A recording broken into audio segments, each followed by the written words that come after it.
Welcome back to the channel HardReset.Info. In front of me is Google Pixel 10 Pro. In this video I'm going to show you how to remove objects from photos on this device.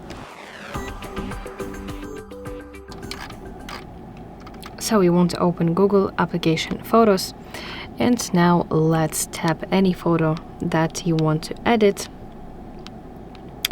Now you want to tap Edit button at the bottom side of the screen, and let's scroll through available options and select Actions.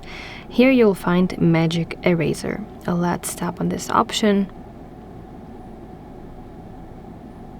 Now we want to tap Circle or Brush any object that you wish to delete from your photo, like this, and your phone will detect obvious object, and let's press Erase button.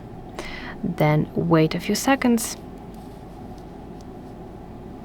and if the result looks good for you, then tap this check mark in the bottom right corner of your screen. But if you need to refine this photo, you can circle another area. And finally, let's tap Save Copy in the top right corner of your screen to keep both original and new edited version of that photo. So that's how it works. If this video was helpful for you, please leave a like and subscribe to our channel for more content like this, and I will see you in the next one.